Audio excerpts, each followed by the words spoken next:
Welcome back to Allison's Cooking Diary, everyone. Boy, the holidays are just around the corner. And if you know me, I love sweet treats, anything sweet. And cookies might be my all-time favorite. So I thought I would do something fun, maybe mix folks' favorite candy with their cookies. So today we are making turtle cookies. And you guys, these just melt in your mouth. I love the addition of the cocoa powder, and then all the favorite toppings that you have with those candies are gonna go right into this cookie. So I'm gonna start with a smaller bowl, and this is going to be for our dry ingredients. I have 1 1/4 cup, ooh, heavier than I thought, of all-purpose flour. Then I have 1/4 cup of cocoa powder. And I wanna mention, this is sifted, because when you open up the cocoa powder from the little tin or wherever you get it from the grocery store, it almost looks pilly.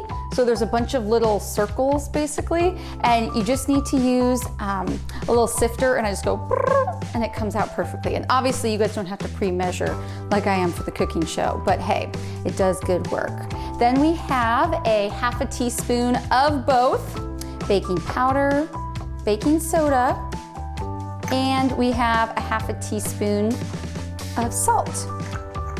Okay, so I'm gonna put all of these used in the back. And I like to pre-mix, especially when you're doing a cookie or cake and it involves cocoa powder.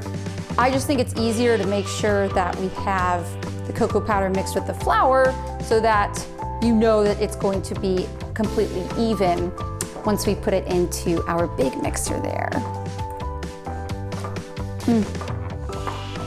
And I was telling our photographer that I'm like, it already smells good in here and we haven't even started baking yet. That's when you know the cookies are gonna be good. Woo! Okay, speaking of, here's our big guy. And I have a stick of butter, so that's gonna be 1/2 cup. Then I have our sugars, and we have a 1/2 cup of both granulated as well as brown sugar. And when it comes to the butter, make sure that it's softened. You don't want it melted, but you don't want it directly out of the fridge. And I mean, you could talk to 100 different people, especially bakers, and they have their favorite way to make cookies. But these, because we have so many of the ingredients, I just love to have them maybe spread out a little bit more so that in every single bite you are getting a little bit of pecans, a little bit of chocolate, and a little bit of that caramel. And don't worry, I haven't forgot about it. It's just off to the side. So put that on lock position. And I always start slow because, like I've said in every time I've ever baked, you don't want this flying up on you, because previous experience that has happened to me. And I have a little pupper down there. I don't know if you can see Ryder, but he is like, oh, do I get a little treat? Not this time, bud. Okay, that was maybe a little too high. So when we mix this, you wanna make sure that it turns into a super light brown color.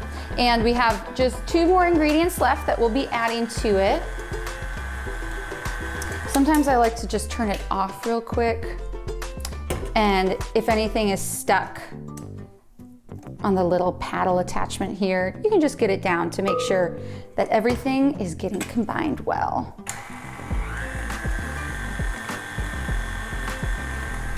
I'd say about a minute in total, so we're almost there. And then I have 1 egg, also room temperature. I just think it's always a good key when you're baking to try to not have something super cold. Okay, so we are going to pop in 1 large egg. And then I have our vanilla. This is going to be a full teaspoon. So yum. Okay, pop our paddle back down. We're just gonna mix this. I'm gonna step out of frame for 1 sec, guys. I forgot my little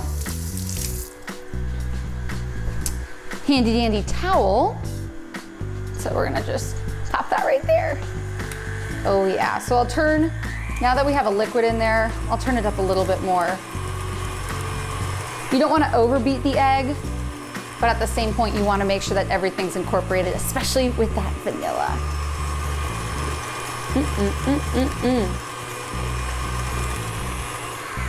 Okay, slow her down. Now, dry to wet. And I always like to start with about half. Just slowly get it incorporated. There's no rush here. The cookies will be delicious regardless. Okay.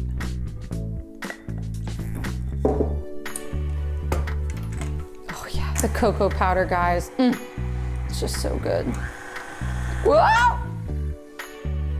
Remember I said to not speed it up, and I'm not listening to myself. I can't let the goodness get on the counter. Okay, so we do it just till that's incorporated, and then I'll add in the rest. And again, slow and steady wins the race.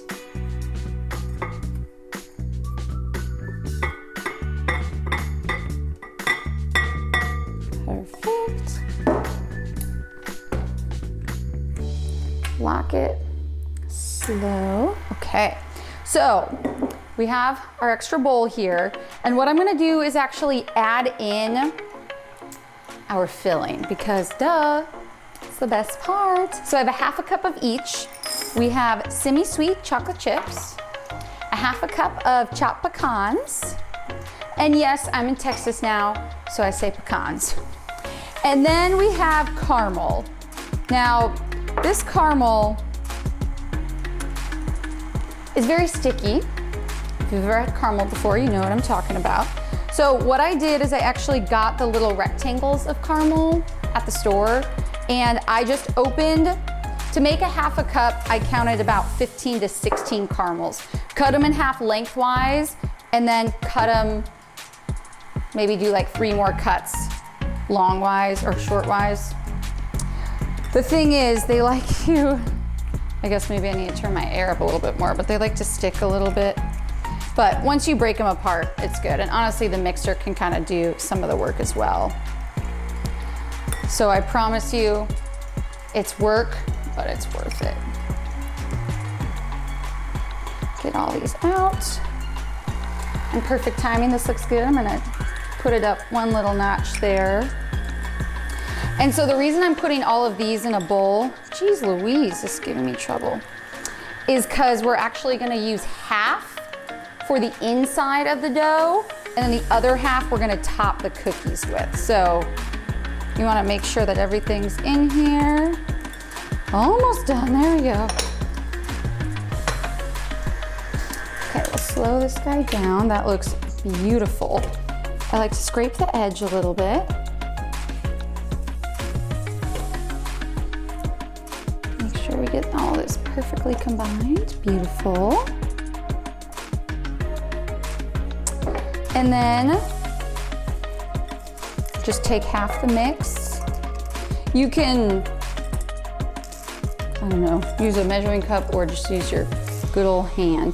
And I will say, I obviously recipe tested these, and I would say, oh gosh, sorry, I just don't want Ryder to eat that. I would say err on the side of a half and maybe a hair more on the inside, because then you're gonna have a lot of leftover that you're gonna have to place on top. But hey, if you got the time, it's all worth it. And we don't need to over mix this. Perfect. Okay, guys. So as always, like to get all the goodness off the paddle attachment here.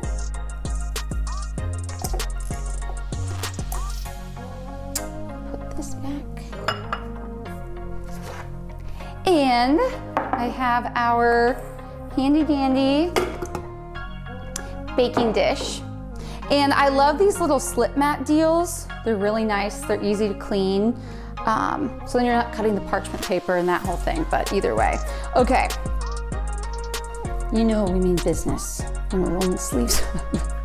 And I have our little melon baller cookie dough scoop.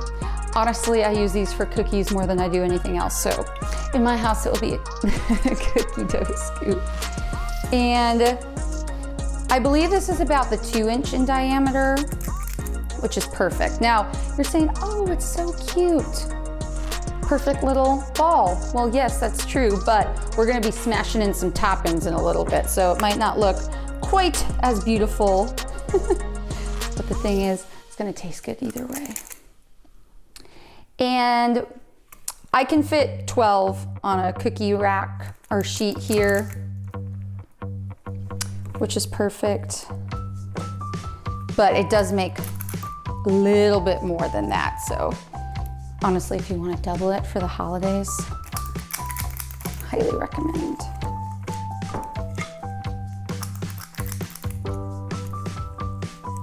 And I just love this dough because it's so soft. You know, sometimes like when I make chocolate chip cookies and it's a little bit stiffer, this is just so perfect. And I'm gonna be rearranging, so you will get the monster hands and you just have to be okay with it. Okay, one more here. And you can see we still have a little bit of dough left. And I move these a little bit too far. Perfect, okay.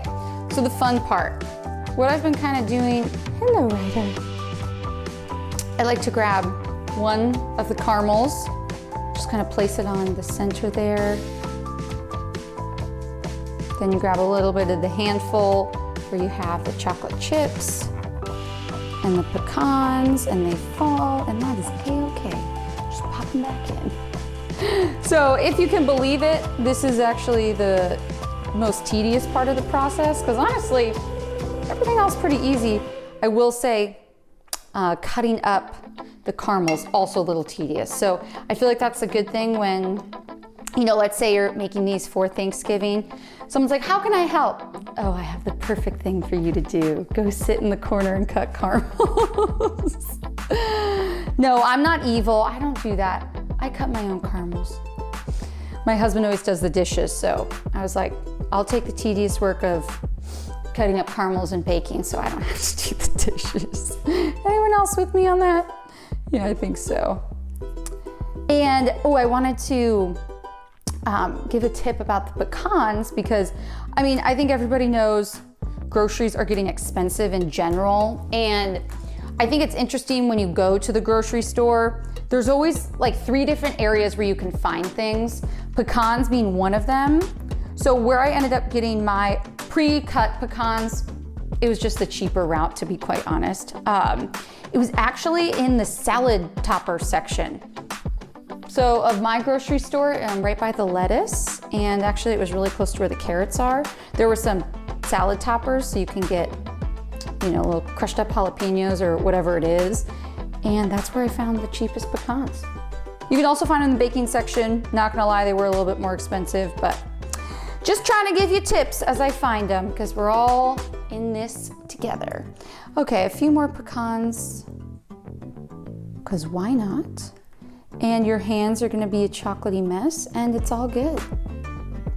Okay, beautiful.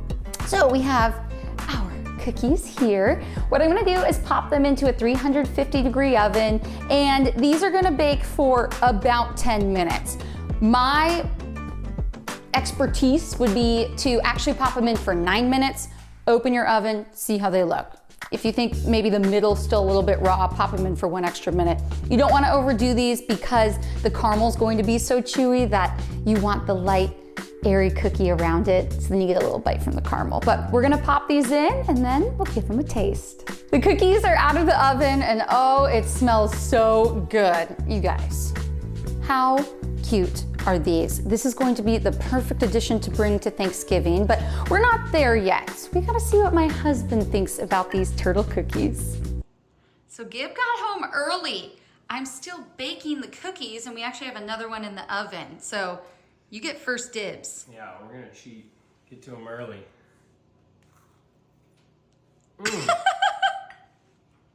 Look at that caramel pull. Nice and chewy. Guys, they are so good. I love that you get the crunch, you get a little bit of chewiness from the caramel, but nothing better than a chocolate cookie, right? A little chocolate with your chocolate too. Yeah. That's awesome. I think the best part's the caramel though, for sure. Good. I'm so excited to share even more holiday recipes with you. This is a good one to take to dessert. I mean, who doesn't love cookies? You can have cookies in one hand while you're watching football and hanging out with the family as well. And make sure that you head over to the free Fox Local app, which is now on your smartphone. And that's where you can find all of my Allison's Cooking Diary recipes. Hope you guys have a great day, and I can't wait to share even more with you.